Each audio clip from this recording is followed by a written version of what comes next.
these are the problems where we have a chance to see where all of this derivative work can actually be useful. You know, people out in the world, outside their classroom, actually work and need to know this. Some of you have gotten very, very good at reciting the definition of a derivative. You know, there's four main words in the definition of a derivative. It is the slope of a line tangent to a curve at a point. You know that. I mean, you can recite that. On the quiz, though, I found out that some of you can recite that, but you don't know what it really means. And so I'm still going to be working with some of you to get you to the point of understanding what that information means. That's one definition. The other definition comes into play with, you know, we're still in the back of our minds thinking of that, but we're going to be talking more about instantaneous rate of change and how we use derivative to do those types of problems. So here we go. Find the rate of change of the distance. I want you to focus. I want you to focus just on that much of it. Find the rate of change of the distance. Now, find the rate of change of the distance tells you a lot about what we're going to be trying to do with this problem. So, you know, like back in elementary, you probably learned if it says all together, you add, and if it says, you know, how many's left, you go to subtract. I mean, we picked up some of these key words in arithmetic. We have some of these key words in calculus also. So find the rate of change of a distance. That's telling me a derivative. Now, the question is, what derivative am I looking for? And more importantly, the derivative I'm looking for is distance, the input or the output variable of that derivative. Actually, I can't say it that way because the derivative itself is an output, but is this the input or the output of the original function that we're going to be taking as derivative? It's the output. Okay, so if I know that much, I know then that this is going to be the output of the function I take a derivative of, then the derivative is going to be, and we're going to be using this notation, the differential of, or the derivative of, with respect to. So where's distance going to go? Yeah. Now, I can't use small letter d for distance because I'm using small letter d as the differential, so I'm going to use capital letter D. So I want the derivative of distance with respect to, and this now we have to come up with what is going to be our variable, our input variable here. So let's continue on here. So find the rate of change of distance between the origin, you know what the origin on a graph looks like, and a moving point on the graph of y equals sine x. If, and then I'm given a derivative, dx dt equals 2 centimeters per second. Now let's go back to our original. Find the rate of change. When you think of rate in a car, rate equals distance times, what is it now? Distance is rate times time. So rate is distance divided by time, right? Time's a part of it. So when we think about the rate of change, we are, I would say, I'm trying to come up with a situation where it's not true in any of the examples we look at, any of the problems, but we're always going to be concerned about how fast something is changing, what's the rate of change, and so our input variable is going to be time. Okay? That's what we're considering for these problems. So find the rate of change of distance. How fast is the distance changing between what? The origin and a moving point on the graph of y equals sine x.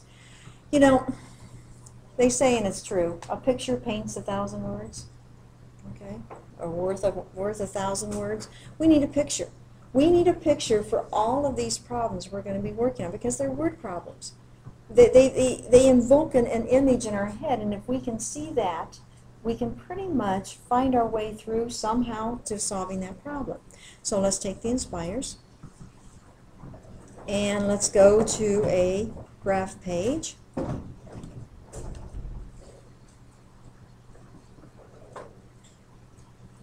And what is the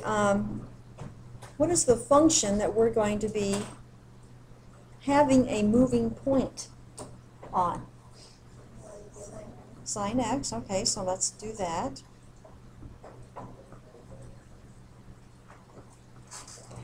Now, it doesn't say where this moving point is. I know it has the origin. And so I really don't need to see this much information. So I'm going to change my window and change my window to something that will help us out a little bit more. So I'm going to go from, I'm going to say negative 1. But now down here, I'm going to go a full cycle of the sine curve. So I'm going to put in 2 pi.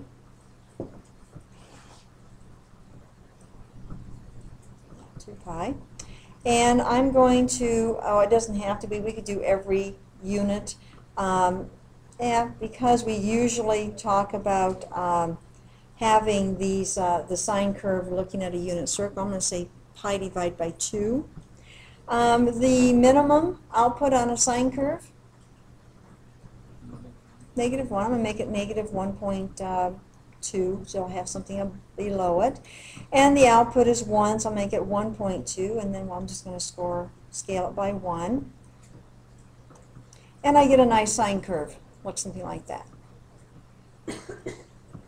Now I want the distance between the origin and a moving point, so I'm going to put a couple points on here. Where's one point I should put on? 0. Okay, so go in there, put a point on. Remember, I'm not going to put it right at 0. I'm going to make sure that it's, I'm going to move it there after a while. I'm going to put another point just anywhere. And I am going to change the coordinates of this one to make sure that it's at 0.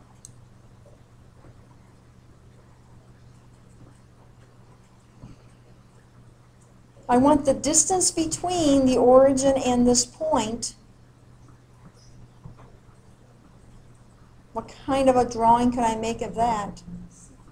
A secant, yeah. Now because I might want to do something else with it, like, slope or whatever, I'm going to make it a line instead, so I can maybe find the equation, whatever I might want to do. Remember, you can't do that with a segment, so I'm going to make it a line. But I understand that I'm just looking at the distance between the origin and a point.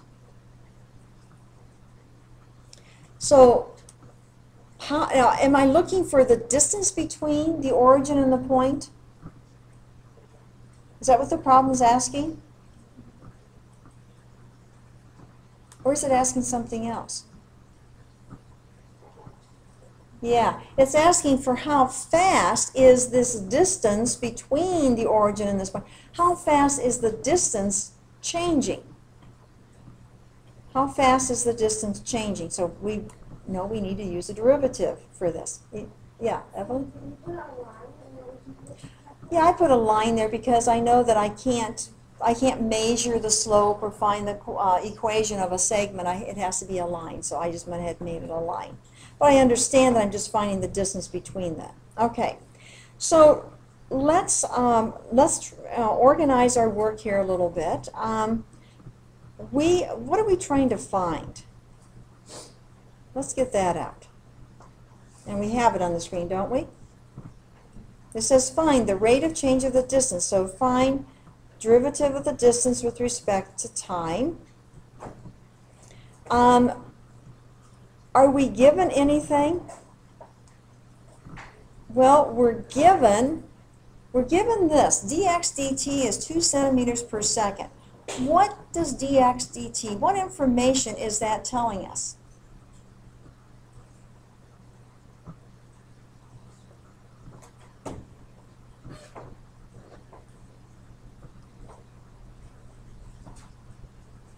What's it telling us? dx dt is 2 centimeters per second. Of what? What part of the graph, Evelyn? You're definitely having to look at this, but what part of the graph?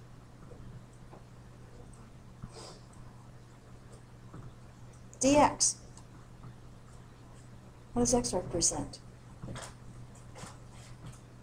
Yeah. What part of the moving point? Yeah, the input. The input value. What does the input value represent? It's in a sine function. Inputs of all sine functions represent what? Angle measure. Okay? So it's saying the angle measure is changing how fast? Well, we wouldn't really measure an angle in centimeters, would we? No. So let's go back and let's say, well, in this case, we have a horizontal axis and a vertical axis, and so our horizontal input is our input axis. And so what we are saying is that the horizontal position of the point is moving how fast? Approximately 2 centimeters per second. Okay, so this information is how fast is the horizontal position of the point moving. So we're given that information. Now, I'm showing you then that there are 3 things you need to identify for each of these problems. You need to identify what is it you're trying to find. We have that. What are we given? Okay, we're given this. And then what are we going to use? We need a formula. We need something to take a derivative of in order to determine this derivative. I'm trying to find the derivative of what? Distance. Do you know any formula that would help us determine distance between 2 points? I think you do, right? Oh, the distance formula. So we're going to use the distance formula. What is the distance formula? Square root of?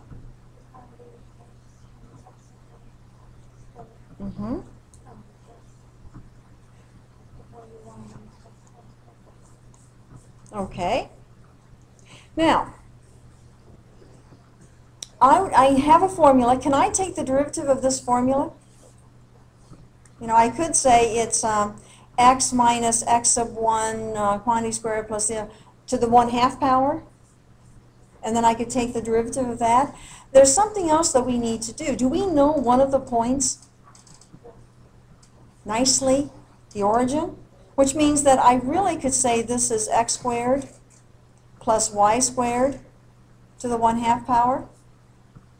Okay, we know that. We could, you know, with using, using the point 0, 0, you know, as one of those points is x1, y1. Okay, so that makes it easier. I also, though, could simplify this even more. I've got really 2 variables here. I have an x and a y variable. Now, I've got a derivative dx dt. I'm not really given anything for dy dt, and that will come up, won't it? If I take this derivative, implicit differentiation will tell us, because our variable differentiation is t, x is not t and y is not t, so we're going to have to treat these as the chain rule. And so we would get a dy dt. So we've got a little bit of a problem if we continue to use a y there. Okay.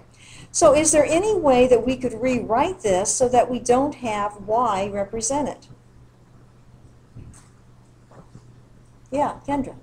Could we make it change the y to sin x? I think we should. Yeah, that would be very good, because now we've got d equals x squared plus sine squared x to the 1/2, that quantity to the 1/2 power. Okay? Makes it a little easier. I do have a dx dt. I know I'm going to get that when I take the derivative, so I can now not worry about having a dy dt. Okay, so we're going to